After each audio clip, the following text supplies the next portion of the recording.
I'm going to start off by laying my cards on the table. I don't care about puberty metaphors. I don't find them interesting. I don't empathize with anyone. It means nothing to me. Are you sure that's not down to some bad adolescent experiences? No comment. My Little Pony, Molt Down, is one big extended dragon puberty story. And this is as convenient a time as any to talk about the danger of metaphors. Making your story a metaphor for something is a great way to put yourself in a box, limit your options, and turn off large sections of your audience. Let's use Lord of the Rings as a counterexample. The One Ring isn't a metaphor for something, so it can be a metaphor for anything. Frodo's struggle with the weight and temptation of the ring can inspire you in ways it couldn't if it was specific.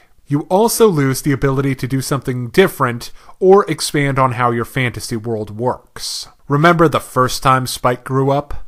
Giant monster rampage and the Wonderbolts embarrassed themselves? Yeah, good stuff. Well, instead of that, we get acne, voice fluctuations, and body odor.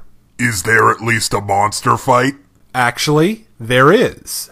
The final third of the episode manages to pull itself out of the pit it was sort of wallowing around in, and it's all thanks to Zecora, a giant monster bird, and a flying laser unicorn princess. As far as action scenes go, this one's on the light side, but rocks are cool fantasy monsters, and in-air action scenes are naturally dynamic. So good on you for that, Molt Down.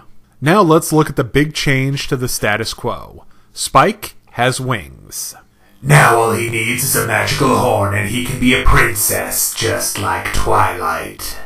I'm not really sure how to feel about this. I guess it makes Spike more in line with the other dragons, which is something that should have been acknowledged. And I like that there are real consequences to the events of the episode.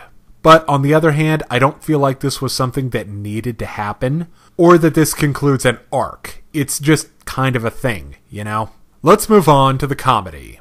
This is a pretty category, sorry to say. The majority of the humor comes from Spike's newly acquired idiosyncrasies, and it's all pretty There are two main categories where this happens. One is Spike Stink. Now, unlike a certain suave French skunk, Ode to Spike doesn't result in spontaneous plant death, comic overreactions from bystanders, or anything like that. He doesn't even get flies and stink lines. How do you fail at stinking? That's sad, pathetic, and impressive. The second bit is Spike rapidly losing his voice and going into spats of uncontrollable yelling. This is another area where he just doesn't provoke a satisfactory reaction. Everyone is just really polite about his issues, and it's not funny. Okay, finally, let's talk about continuity. This episode is very, very aware that this ground has been covered before, and it's desperate to convince you that this is new stuff. It's actually kind of pathetic, really. I do appreciate the acknowledgement, but I think just one reference to past shows would have been enough. Okay, now it's time to break down the good and the bad in My Little Pony, Molt Down. On the good side, Zecora, a giant bird, and an upgrade for Spiky Wikey. On the other hand, this episode is just not funny, and its hammering on the tiresome puberty metaphor was a bit much.